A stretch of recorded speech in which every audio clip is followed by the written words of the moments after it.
আসসালামু আলাইকুম শিক্ষার্থী বন্ধুরা, এই সৃজনশীল প্রশ্নটা একটু দেখো। এই সৃজনশীল প্রশ্নে উদ্দীপকে একটা অপশন লেখা আছে আর এইখানে একটা টেবিল দেওয়া আছে।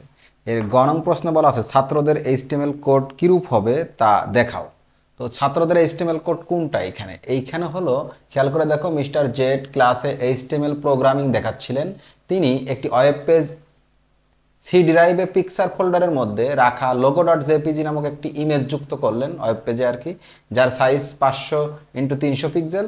অতঃপর তিনি ছাত্রদের বললেন তোমরা এমন একটি এইচটিএমএল কোড লেখো যাতে উক্ত ইমেজের উপর, তার মানে যে ইমেজের যে বিষয়টা, এটাই হলো ছাত্রদের এইচটিএমএল কোড, ঠিক আছে।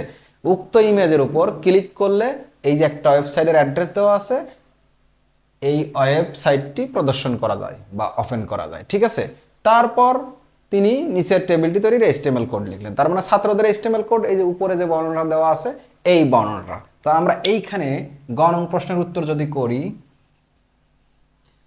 ছাত্রদের এইচটিএমএল কোড লিখবো। খেয়াল করে দেখো যে এইখানে একটা ইমেজ যুক্ত করলেন, লোগো ডট জেপিজি নামক একটা ইমেজ যুক্ত করলেন। তো ইমেজ যুক্ত করতে হলে আমরা ইমেজ ট্যাগ ব্যবহার করব, আইএমজি ইমেজ, এবং এর অত্যাবশ্যকীয় অ্যাট্রিবিউটস হলো এসআরসি, মানে সোর্স।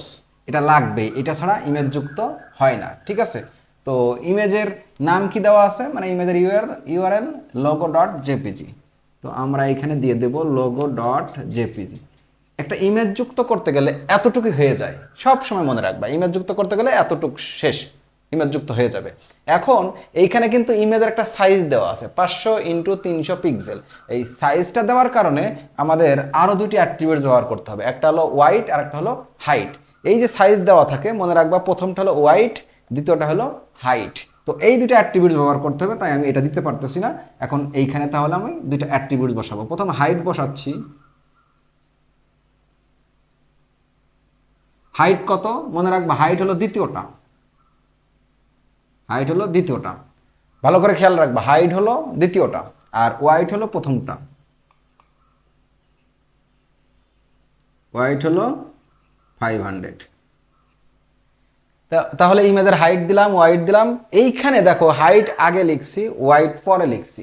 তোমরা যদি মনে করো যে না ওয়াইট আগে লিখবো হাইট পরে লিখবো, মানে অ্যাট্রিবিউটস আগে পরে করব, এতে কোনো সমস্যা নেই, ঠিক আছে। তাহলে ইমেজটা কিন্তু আমরা অলরেডি যুক্ত করে ফেললাম, লোগো ডট জেপিজি নামক একটা ইমেজ 500x300 পিক্সেলে যুক্ত করা হয়ে গেল, ঠিক আছে। এখন তিনি ছাত্রদের কি বলছিলেন? তিনি ছাত্রদের বলল তোমরা এমন একটি এইচটিএমএল কোড লেখো যাতে উক্ত ইমেজের উপর ক্লিক করলে, মানে এই যে ইমেজ, এই ইমেজটার উপরে ক্লিক করলে, সবসময় মনে রাখবা যেইটার উপরে ক্লিক করতে বলে, ইমেজ হোক, একটা ওয়ার্ড হোক, একটা অক্ষর হোক, যেইটার উপরে ক্লিক করতে বলবে সেইটার আগে হলো ওপেনিং অ্যাঙ্কর এবং সেটার পরে হলো ক্লোজিং অ্যাঙ্কর ট্যাগ। আমরা জানি যে ক্লিক করতে বললে এটা হাইপার লিঙ্ক, তো হাইপার লিঙ্ক করে কোন ট্যাগ দিয়ে? অ্যাঙ্কর ট্যাগ দিয়ে, সংক্ষেপে এ ট্যাগ দিয়ে। তো অ্যাঙ্কর ট্যাগের ওপেনিং আছে, ক্লোজিং আছে, তার মানে এটা একটা কন্টেইনার ট্যাগ। এই ট্যাগটা কোথায় বসানো হয়? যেটাতে ক্লিক করতে বলবে, ক্লিকেবল টেক্সট যেটা, ওইটার আগে। তাহলে আমাদের ক্লিক করতে বলছে ইমেজে, তাহলে ইমেজের আগে বসবে হলো কি? ইমেজের আগে বসবে, সবসময় মনে রাখবা, ইমেজ যেহেতু ক্লিক করতে বলছে, ইমেজের আগে বসবে অ্যাঙ্কর ট্যাগ। ইমেজের আগে আমি অ্যাঙ্কর ট্যাগ বসাবো, এই যে অ্যাঙ্কর ট্যাগ। অ্যাঙ্কর ট্যাগের আবশ্যিক অ্যাট্রিবিউটসটার নাম তোমরা জানো, এইচরেফ, হাইপার লিঙ্ক রেফারেন্স, ঠিক আছে। এর অ্যাড্রেসটা লিখবো, এই যে দেখো অ্যাড্রেস দেওয়া আছে www.xeducationboard.edu.bd, এই ওয়েবসাইটটা প্রদর্শন করবে। তো যেই অ্যাড্রেসটা দেওয়া থাকে তার পূর্বে তোমরা https:// এই প্রোটোকলটা লিখে নিবা। এখানে দেওয়া থাকতেও পারে, নাও পারে, দেওয়া থাকলেও লিখবা, না থাকলেও লিখবা। তারপরে ঠিকানাটা দিয়ে দিবা, www.xeducationboard, এখানে ধরতেছে না, আমি নিচেই লিখতেছি, তোমাদের ডাইনে জায়গা থাকলে লিখবা edu.bd,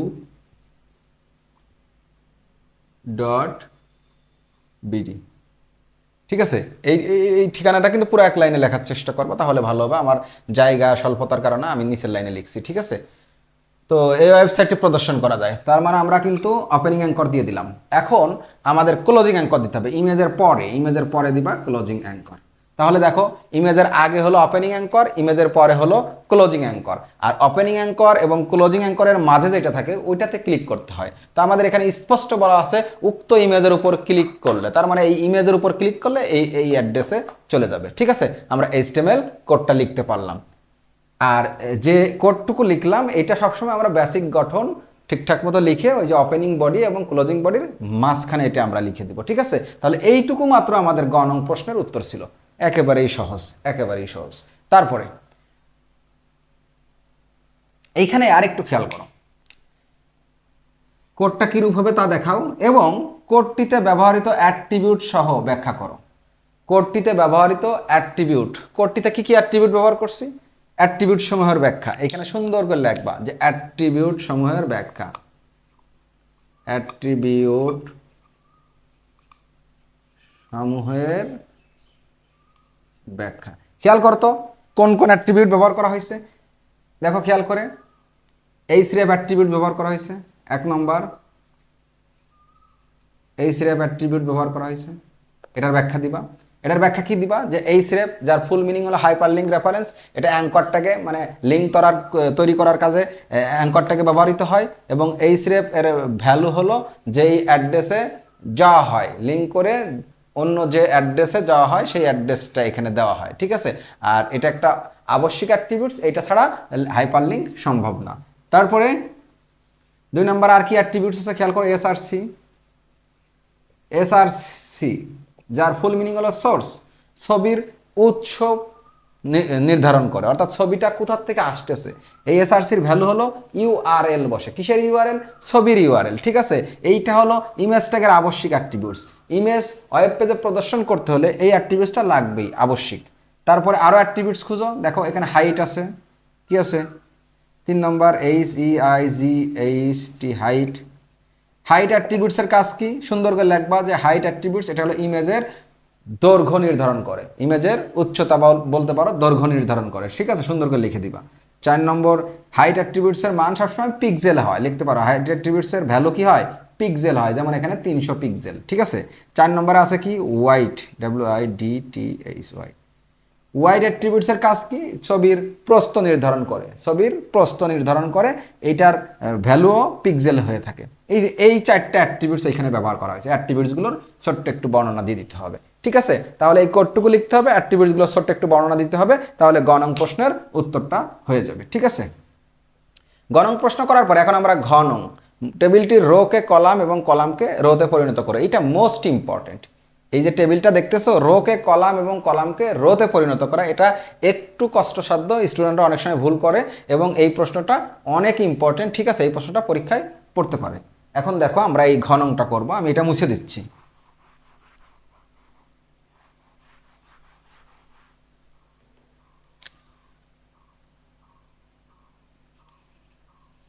ঘ নংটা দেখো, প্রশ্ন বলছে এই টেবিলটার রোকে কলাম এবং কলামকে রোতে পরিণত করা।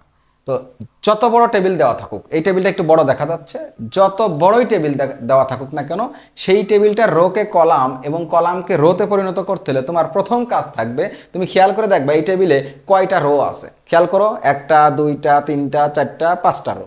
কয়টা রো, 5টা। 1টা 2টা 3টা 4টা 5টা, 5টা রো আছে। তুমি এখন 5টা কলাম বানাবা। 5টা কি বানাবা, কলাম। 1টা 2টা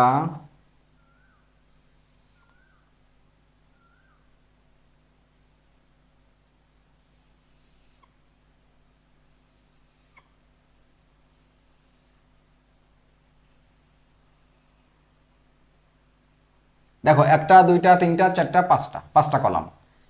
এই দেখো 1টা 2টা 3টা 4টা 5টা রো আছে, তুমি 5টা কলাম বানাবা এবং এইটা রাফে করলে ভালো হয়। এবং এটা রাফ করার পরে এটা কিন্তু পেন্সিল দিয়ে করবা, পেন্সিল দিয়ে করবা, রাবার থাকবে, তুমি মুছে মুছে পরে ঠিক করবা। ঠিক আছে, কিভাবে কি আমি দেখাচ্ছি। তোমার 5টা রো আছে, তুমি 5টা কলাম বানায় ফেলবা, রো হয়ে যাবে কলাম।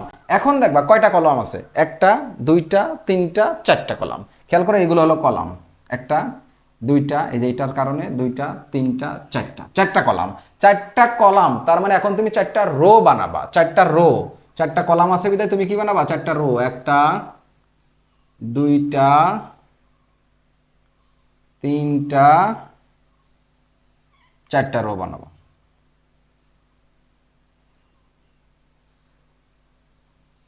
চারটা রো, তাহলে 5টা রো ছিল, 5টা কলাম বানালাম। 4টা কলাম ছিল, 4টা কলাম ছিল, 4টা এখন রো, 1 2 3 4টা রো। ঠিক আছে, এইভাবে করে নিবা। প্রথম কাজ হলো এইটুকু।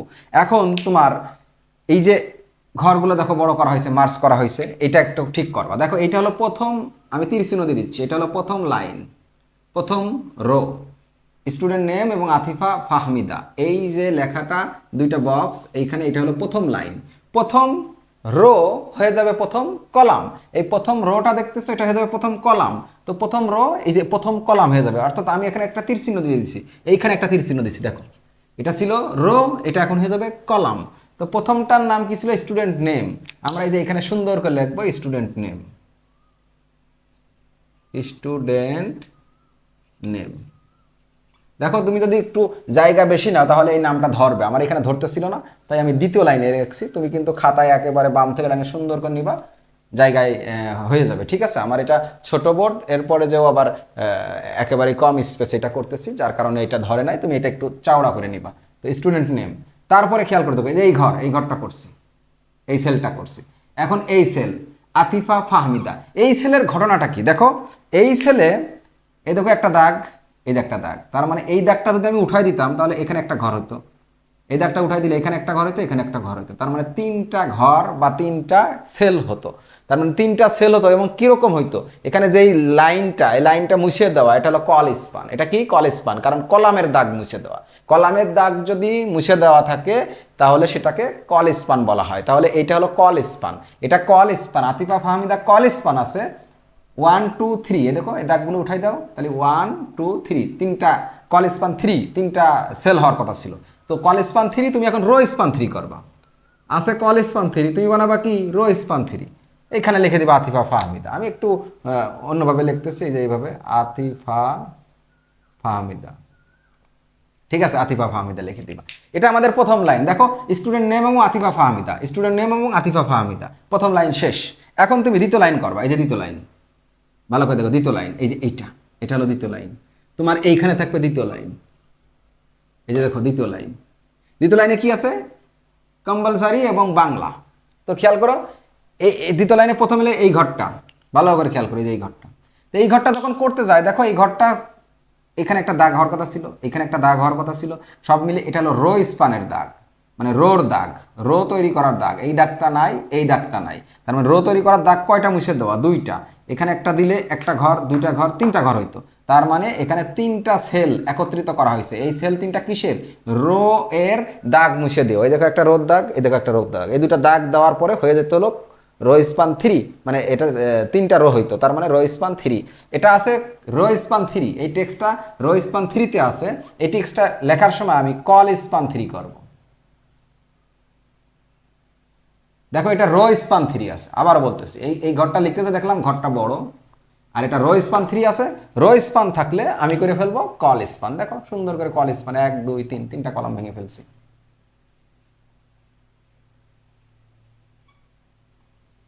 3টা কলাম ভেঙে দিলাম। তারপরে কি? এইটার ডাইনে কি আছে? আমি কিন্তু এই লাইন করতেছি, তীর চিহ্ন দিয়ে রাখছি। এটা করার পরে এই যে এটা বাংলা।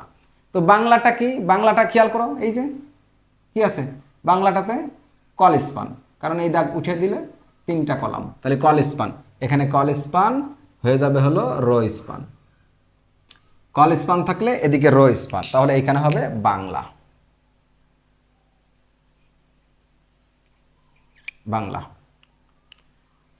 তারপরে এই লাইনটা দেখো, এই যে এই লাইনটা, এই যে এই মিডিল ইংলিশের যে লাইনটা, এই লাইনটা। তো এই লাইনটা খেয়াল করো, প্রথমে এই যে এই কম্পালসারি এই যে আছে, তারপরে কি ইংলিশ, তো এইটা দিব, এই যে এখানে ইংলিশ হবে। তারপরে এই যে আইসিটির লাইনটা দেখো, এই যে এই লাইনটা করলাম, কিন্তু এখন আইসিটির লাইনটা দেখো, এই যে আইসিটির লাইন, এই যে এই লাইনটা, এই যে এই লাইনটা। তা আইসিটি লাইনটা যখন করবা, এই যে এই ঘরের একটা অংশ, এই যে তারপর ডান পাশে আইসিটি, এই যে আইসিটি দিয়ে দেবো। এই যে এটা কিন্তু কল স্পান আছে, এগুলো সব কল স্পান, একটা পারলে আর একটা পারবা, তাহলে এখানে আইসিটি হবে। এই যে এখানে আইসিটি। তারপরে এই লাইনটা করব, এই যে এই লাইন, এই শেষ লাইন হবে শেষ কলাম। কত সহজ কথা, যে শেষের লাইনটা হয়ে যাবে শেষের কলাম। কি আছে? অপশনাল, লিখে দিব অপশনাল, অপশনাল। তারপরে কি আছে? হিস্টোরি, লিখে দিব হিস্টোরি। তারপরে কি আছে? জিওগ্রাফি। তারপরে কি আছে? Ethics, ethics. দেখো শেষ লাইন শেষ কলাম। এখন যদি তুমি অন্যভাবে চিন্তা করো, এই দেখো শেষের লাইন শেষের কলাম, বা যদি এদিক থেকে ধরো, এই দেখো প্রথম কি রো, প্রথম রো হয়ে গেছে, এই দেখো প্রথম কলাম, প্রথম রো প্রথম কলাম। খেয়াল করো, প্রথম রো প্রথম কলাম। আবার যদি এইভাবে খেয়াল করো, প্রথম কি প্রথম কলাম, এই দেখো প্রথম রো। তাহলে রো কলাম এবং কলাম রো, রোকে কলাম এবং কলামকে রো, এইভাবে আমরা টেবিলটা ঘুরিয়ে নিব। প্রথম কাজ থাকবে টেবিলটা ঘুরিয়ে নেওয়া। দেখো টেবিল ঘোরানো ছাড়াও কোড লেখা যায়, HTML কোড যখন লিখতে দিবে টেবিল অঙ্কন করা ছাড়াও কোড লেখা যায়, তবে অঙ্কন করে দিতে পারলে ভালো, কারণ অনেক প্রশ্নে অঙ্কন করতে বলবে, তখন তোমার অঙ্কন করতেই হবে। আর অঙ্কন করতে না বললে অঙ্কন করা ছাড়াও উত্তর করা যায়। সেক্ষেত্রে এই যে আমরা সাধারণত রো করে তৈরি করি না, তখন কলাম বরাবর করতে হয়। ঠিক আছে, ওইটা আর একটা ক্লাসে আমি দেখাই দিব, আপাতত এই ক্লাসটা এরকম থাক।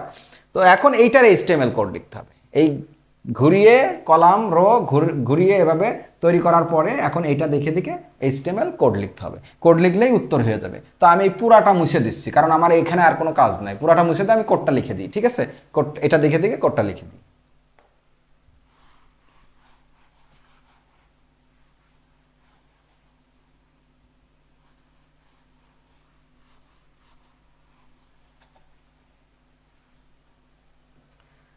তো কোডটা লিখতেছি, এটা একটা টেবিল। তো এটা যেহেতু টেবিল, প্রথমে তুমি টেবিল ট্যাগ বসাবা এবং এর অ্যাট্রিবিউটস দিবা বর্ডার, ভ্যালু দিবা 1। এটা হলো প্রথম কাজ। দ্বিতীয় কাজ হলো টেবিলের একটা লাইন শুরু করবা, এই যে একটা লাইন, তুমি লাইন বাই লাইন যাবা, ফার্স্ট রো টিআর। ঠিক আছে, প্রথম লাইন শুরু করলাম। প্রথম লাইনে এই যে এই ঘরটা দেখো, এই সেলটা, এই সেলটা লিখে ফেলো টিডি। ঠিক আছে, অ্যালাইং সেন্টার দিবা সবগুলোতে, অ্যালাইং সেন্টার। অ্যালাইং সেন্টারের কাজ কি? লেখা মাঝে নিয়ে যায়। তো লেখা যদি মাঝে মনে করো, সব লাইন অ্যালাইং সেন্টার দিবা। Align centre student name, student name slash TD. এইখানে দেখো আমরা যখন একটু ছড়িয়ে দেবো তখন কিন্তু এই নেমটাই নিচে নামবে না, তখন এই সোজাসুজি থাকবে, স্টুডেন্টের পরেই থাকবে। আমরা স্পেস স্বল্পতার কারণে আমি নিচেই লিখছিলাম, কিন্তু কোনো কারণে যদি এটা সত্যিকারে নিচে থাকে তাহলে স্টুডেন্টের পরে একটা ব্রেক দিবা। তো এটা তো আসলে স্পেস স্বল্পতার কারণে নিচেই লিখছিলাম, তাই ওটা আর ব্রেক দেওয়া লাগতেছে না। তাহলে এই ঘরটা কিন্তু আমরা লিখলাম। এখন এই যে এই ঘরটা লিখো টিডি। এই ঘরটা কি অবস্থা আছে দেখো, 1 2 3, তিনটা কলাম ভাঙছে। এই দেখো, এই দাগটা উঠাইয়া দিলে কলাম, তার মানে কলামের দাগ মুছে দেওয়া, তার মানে কলাম ভাঙছে। সেক্ষেত্রে কল স্পান 3। আর লেখাটা যদি মাঝে নিতে হয় তাহলে অ্যালাইন সেন্টার।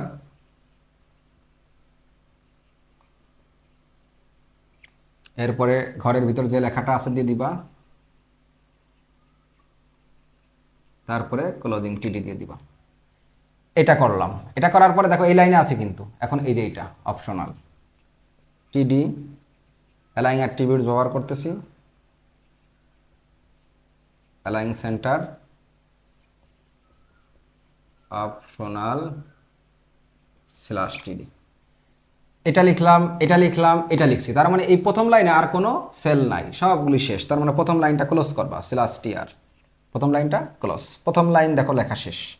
এখন আমরা এই যে দ্বিতীয় লাইনটা করবো, এই যে এই লাইনটা, এই যে দ্বিতীয় লাইন, এটা কিন্তু দ্বিতীয় লাইন, এটা হলো তৃতীয় লাইন। এই যে এটার কারণে বোঝা যাচ্ছে এটা তৃতীয় লাইন, এটা হলো চতুর্থ লাইন। তাহলে আমরা দ্বিতীয় লাইন করবো। এখন দ্বিতীয় লাইনটা দেখো, একটা লাইন শুরু করবো সবসময় ওপেনিং টিআর দিয়ে। দ্বিতীয় লাইনের প্রথম ঘর এই যে এইটা, দ্বিতীয় লাইনের প্রথম ঘর কোনটা? এই যে এইটা। তো এইটা লিখতে যে খেয়াল করে দেখো অনেক বড়, এই যে দেখো খেয়াল করে এটা লিখতে যে কত বড়। তো এই বড় হলো কিভাবে? এটা রো স্পান, কারণ এই যে দেখো এই রোর দাগ এদিকে টেনে নিয়ে আসো, আবার এই রোর দাগ এদিকে টেনে নিয়ে আসো। তার মানে এই দাগ নিয়ে আসলে একটা দুইটা, আর এই দাগ নিয়ে আসলে আরো একটা, একটা দুইটা তিনটা লাইন হওয়ার কথা ছিল, কিন্তু তিনটা লাইন ভেঙে চুরে মার্চ করে একটা সেল বানানো হয়েছে, এটাকে রো স্পান বলা হয়। তাহলে রো স্পান কত হবে? 3, রো স্পান 3। তো এই ঘরটা যখন আমরা করব, আমরা এরকম দিব টিডি অ্যাট্রিবিউট ব্যবহার করব রো স্পান 3 এবং লেখা মাঝে নেওয়ার জন্য অ্যালাইন ব্যবহার করব, অ্যালাইন সেন্টার। তারপরে আতিফা ফাহামিদা লেখা ছিল, আতিফা ফাহামিদা স্ল্যাশ টিডি। তার মানে আমাদের এই যে এই ঘরটা লেখা শেষ। এখন আমরা এই ঘরটা লিখব। তো এই ঘরটা একই রকম, দেখো এটার মতোই তো, তার মানে এখানেও রো স্পান 3, তো এটাও লিখে দিই। প্রথমেই ওপেনিং ট্যাগের ভিতরে রো স্পান 3, লেখাকে মাঝে নেওয়ার জন্য অ্যালাইন সেন্টার, তারপরে কি ছিল বাংলা স্ল্যাশ টিডি। এই যে এটা বাংলা, এটার পরে আমি এটা লিখব। তো এটা লেখার সময় দেখো এখানে বাংলা যেরকম ইংলিশ একই রকম, তাহলে এটাও লিখে দিচ্ছি একই রকম, TD row span 3 align center English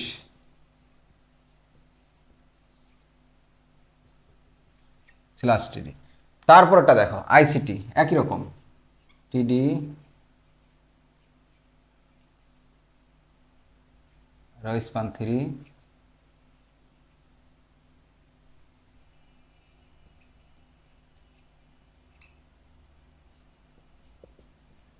slash টিডি। এই যে আইসিটিটা লিখলাম, আমি কিন্তু দ্বিতীয় লাইনে আছি, এই যে তীর চিহ্ন দিয়ে আগে লিখে রাখছি যে দ্বিতীয় লাইনে আছি। এইটা করার পরে এখন হিস্টোরি, দ্বিতীয় লাইনের সর্বশেষ সেল হিস্টোরি। আমরা এটা টিডি দিব, আর অ্যালাইন ইউজ করতেছি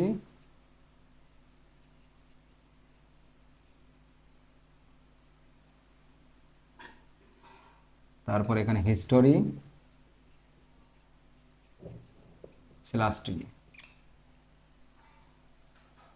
তারপরে দেখো দ্বিতীয় লাইন শেষ, দ্বিতীয় লাইন ক্লোজ করব, দ্বিতীয় লাইন শেষ। দ্বিতীয় লাইন যদি শেষ হয় আমরা এখন তৃতীয় লাইনে যাবো, এই যে এই লাইনটা তৃতীয় লাইন। তো তৃতীয় লাইনে এইটা লেখা শেষ, এটা লেখা শেষ, এটা লেখা শেষ, এটা লেখা শেষ, শুধু এইটা বাকি আছে। তৃতীয় লাইনে শুধুমাত্র জিওগ্রাফিটা বাকি আছে। তো আমরা তৃতীয় লাইন শুরু করতেছি। তৃতীয় লাইনে শুধু জিওগ্রাফির ঘরটা আছে, এই ঘরটা আমি এখানে লিখে দিচ্ছি টিডি, অ্যালাইন দিয়ে দিচ্ছি, অ্যালাইন সেন্টার জিওগ্রাফি স্ল্যাশ টিডি। তো এই লাইনটাও ওখানে শেষ করে দিচ্ছি, লাইনটা কারণ জিওগ্রাফির পরে এই লাইনটা শেষ স্ল্যাশ টিআর।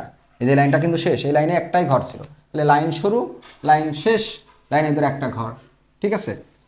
আর এই যে এই লাইনটা করব, এই লাইনেও দেখো এটা এগুলো সব লেখা শেষ, কারণ এগুলো আগে এই যে রো স্পানের কারণে লেখা শেষ, শুধু বাকি আছে এই যে এইটা। তো এটা লিখে দিই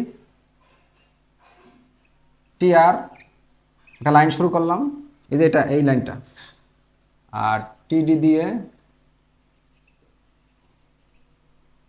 অ্যালাইন সেন্টার এথিক্স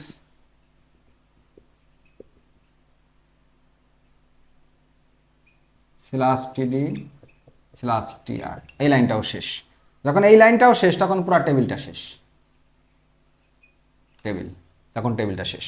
আর এই পুরা কোডগুলো আমরা লিখব হলো ওপেনিং বডি এবং ক্লোজিং বডির ঠিক মাঝখানে। এইখানে আরেকটা বিষয় তোমাদেরকে একটু না বললেই নয়, আরেকটা বিষয় আমি একটু স্মরণ করা দিতে চাচ্ছি, সেইটা একটু দেখো। এই যে এইখানে স্টুডেন্ট নেম, কম্পালসারি আর এই যে অপশনাল, এই যে এই তিনটা দেখতেছো, এই তিনটা হলো হেডিং হিসাবে থাকতে পারে। হেডিং কিভাবে চিনবা, দেখো এই তিনটা যদি গাঢ় থাকে, দেখো এগুলো কিন্তু উপরে আছে, এবং এগুলো একটু খেয়াল করো, স্টুডেন্ট নেমের আন্ডার একটা নাম ডেটা ঢুকছে, আবার এইটার আন্ডারে দেখো বাংলা ইংলিশ আইসিটি এই সাবজেক্টগুলো ঢুকছে, তার মানে এগুলো হলো আবশ্যিক সাবজেক্ট, ঠিক আছে, অত্যাবশ্যকীয় সাবজেক্ট, এগুলো কিন্তু ডেটা, আর এটা হলো হেডিং। অপশনাল মানে অতিরিক্ত সাবজেক্ট কোনগুলো, হিস্টোরি জিওগ্রাফি ইথিক্স, তার মানে এইটা হলো টেবিল হেডিং, আর এগুলো হলো ডেটা। তো টেবিল হেডিং, তারপরে তোমার এইটা কিন্তু প্রশ্নে বুঝতে হবে কিভাবে বুঝবা, যখন এই হেডিংগুলো হেডলাইনগুলো কিসে থাকবে, গাঢ় থাকবে, ঠিক মাঝখানে থাকবে সেলের, এবং যদি বোল্ড করা থাকে গাঢ় থাকে তাহলে বুঝে নেবা এটা হলো টেবিল হেডিং। তো সেক্ষেত্রে যদি ওরকম গাঢ় পাও এবং মাঝখানে পাও, তখন তোমরা এই ঘরগুলো এই সেলগুলো লেখার সময়, যে একটা দুইটা তিনটা, এই তিনটা সেল লেখার সময় এখানে টিডি না দিয়ে টিএইচ ব্যবহার করবা, টিডি না দিয়ে টিএইচ ব্যবহার করবা। আমি বোর্ডে উঠাইছিলাম, তো ও ক্ষেত্রে আমি হলো এখানে গাঢ় ব্যবহার করি নাই, অর্থাৎ এগুলো বোল্ড করা ছিল না, তাই আমি টিএইচ দিই নাই। তোমরা একটু খেয়াল করবা, প্রশ্নে যদি গাঢ় থাকে তাহলে তোমরা টিডি না দেখি দিবা, টিএইচ দিবা। আর একটা বিষয় মনে রাখবা, যখন টিএইচ দিবা অর্থাৎ টিডি ইউজ না করে এই যে হেডিংগুলোতে যখন টিএইচ দিবা, টিডি ইউজ না করে টিএইচ ইউজ করবা, তখন কিন্তু অ্যালাইং লাগে না, কারণ অ্যালাইং সেন্টার যেটা হলো ঠিক মাঝে নাই সেলের লেখাগুলো, তো টিএইচ দিলে কি হয়, সেলের মাঝে অটোমেটিক লেখাগুলো চলে যায়, ঠিক আছে, টেক্সটগুলো অটোমেটিক টিএইচ দিলে এই সেলের মাঝে চলে যাবে, তো সেক্ষেত্রে তখন অ্যালাইং লাগে না। তবে কেউ যদি ইউজ করে তাতেও কোনো সমস্যা নেই, কোনো ক্ষতি হবে না, ঠিক আছে, অতিরিক্ত ব্যবহার করা হয়ে যাবে। তাহলে এই কোডটা লিখলাম, এই প্রশ্নটা এই পর্যন্ত শেষ করলাম, আর পরবর্তী কোনো প্রশ্ন আমরা নিয়ে আবারও হাজির হব।